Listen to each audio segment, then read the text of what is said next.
In this video, we'll be looking at 3 key factors of Apple's newest flagship performance: the quality of the photos, the leading innovations of their videos, and how their new 65% bigger sensor has improved the performance of both. If this content was what you were searching for, you could drop a like and click that subscribe button because we'll be back with more. Let the facts speak.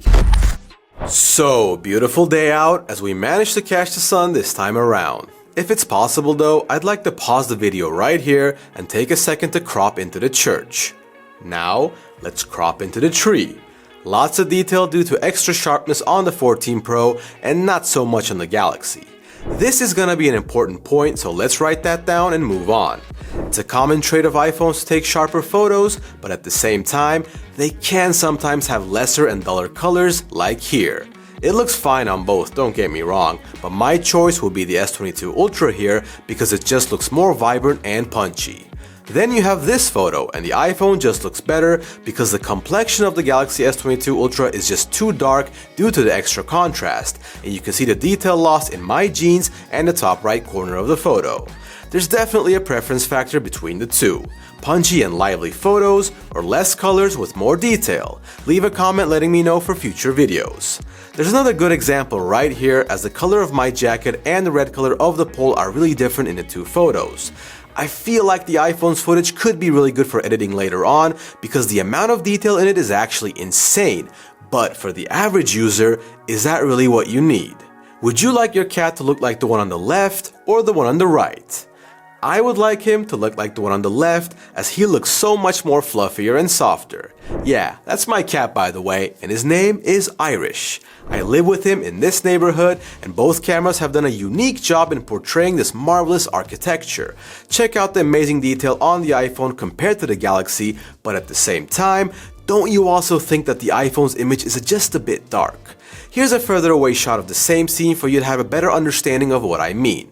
From my experience, it's surely gonna be up to you to choose which one you like more and what exactly you want to see in your photos, so it's pretty much in the middle. Ultra wide on the other hand does lean towards the S22 Ultra in my opinion, as the 14 Pro Max looks to lack brightness and color in some photos. I had a better experience overall with the ultra-wide camera of the Samsung flagship, but I should mention that this experience was not 100% consistent. There were a couple of photos where I saw that the signature high contrast of Samsung eating into the details, but for the majority of the shots we took, there weren't necessarily any that bothered me to the point of some of the iPhone's photos being too dark with not enough color to make the photo appealing. Portrait photos though should give us some neat results, but the first photo might trick you into thinking that the Galaxy is gonna be a sitting duck in this category. The reason it's actually darker is because the software lets you do your own thing, while the iPhone doesn't go down the same road, but quality-wise, they're both really good. 2 of the leading phones of edge detection technology was something that I kept mentioning over and over again when the 13 Pro Max and the S22 Ultra went against each other in our older comparisons, so no surprises that the 14 Pro is continuing that tradition. Front camera portraits have no visible issues either, as the quality of the shots is good, with the specific traits of the phones giving us different looking footage. The keyword here though is different, and I'm sure the biggest difference between these two phones will be the video section. Not only am I not the biggest fan of the Exynos version of the S22 Ultra, I really like Apple's video quality, which is why I'm kind of surprised when I look at the first video. Is it a bit dark, or is it just me?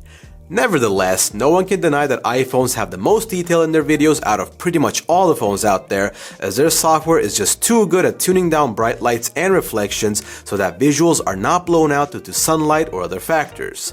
The general difference in quality is good enough to look over the fact that Apple adamantly refuses to put in an 8K feature on their flagships, and Samsung's 8K isn't amazing either, for now at least, leaving Apple with once again taking the point in videos. So, we've arrived at the favorite part of Samsung.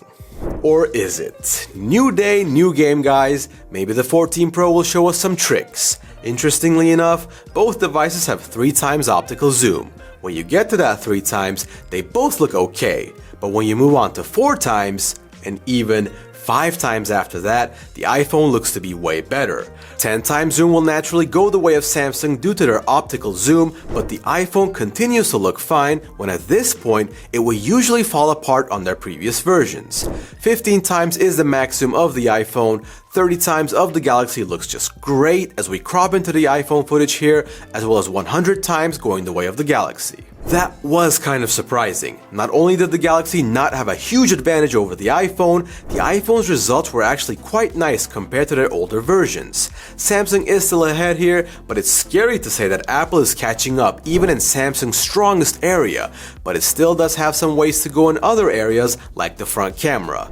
The photos are fine, they're actually pretty similar in quality for all I noticed, and it's fair to say that both of them are top notch. At the point we get to the video of the front camera though, there are some inconsistencies with the 14 Pro, which isn't what I expect from the god of videos. My face is really white when I'm not really close to the camera, and there's also less detail on my sweater compared to the S22 Ultra, so for now, Samsung will be edging it out here as I like the colors and detail more. Speaking of edging out, stabilization has always been easy for Samsung since they have super stable and Apple has nothing. Correction, they had nothing. Aside from the embedded stabilization that looks nice with low movement, they've added an active stabilization mode, which is not only way better than what Samsung has, it also allows you to record in 2.8K when regularly activated stabilization modes lock your resolution to 1080p. This is a huge upgrade for Apple, and I will proudly present them with this point here because honestly, they deserve it. The iPhone has been known to be one of the, if not the best macro phone out there because their software is insane. Not sure if they improved anything here, but I can say for sure that they didn't break anything while tinkering with this device because the macro mode is still really good, clear and concise while still being able to get a bit closer than the Galaxy. Don't get me wrong, Samsung also has top tier macro, Apple is just a tiny bit better here, so it's still easy to decide, unlike slow motion, because I have a lot of issues with Samsung's video quality. A direct FPS comparison would easily give the point to the S22 Ultra, and yeah, they're still gonna get the point, but I hope they find a solution for this upscaled 960 FPS quality. Just make it native 480 and 1080p, which I'm sure users would prefer compared to this pixelation on your screen. Nevertheless, it's a cool feature to have, and for someone like me who plays around with this stuff, I'll almost always take the higher FPS. Meanwhile, autofocus is pretty straightforward, wouldn't really expect two of the best phones out there to have bugs or focus issues on their main cameras. The speed is as close as it can get, and both are reliable as they come. 1, 2, 3, 4, 5, 6, 7, 8, 9, and 10. This phone is the brand new iPhone 14 Pro that we finally have the pleasure of presenting to you in a brand new video. And over here, while we're waiting for the S23 Ultra, it's gonna be a couple of the last videos of the Samsung Galaxy S22 Ultra.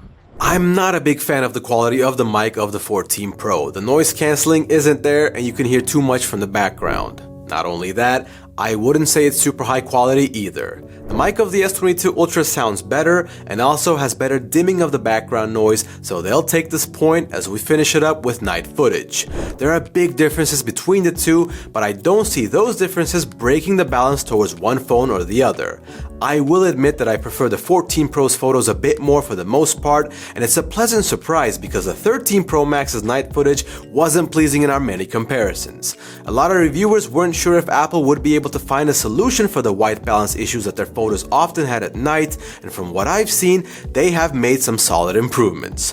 Ultrawide is not particularly appealing for either phone, as a phone that can take flawless photos with the ultrawide camera at night doesn't exist just yet. No need for me to make a final decision here either, because the iPhone is once again outperforming Samsung at nighttime videos. Not only is Apple a leading company in videography, Samsung's newest flagship continues to have issues with blur and focus during videos, and the high contrast makes it that there's a lot of detail lost in the distance. It's particularly impressive for me how the iPhone 14 Pro was able to brighten up the footage ever so slightly while also maintaining a low amount of noise and a decent amount of sharpness to give us this high quality footage, so they will be the winners of this night category. Well, it seems like the 14 Pro is a definite improvement over the 13 Pro series. I especially loved how the zoom was improved and that we finally got an active stabilization mode, allowing us to shoot in 2.8K with very stable footage. The S23 Ultra will be out soon, and we'll be back with more amazing comparisons. Like and sub to ensure you won't miss them. See you later.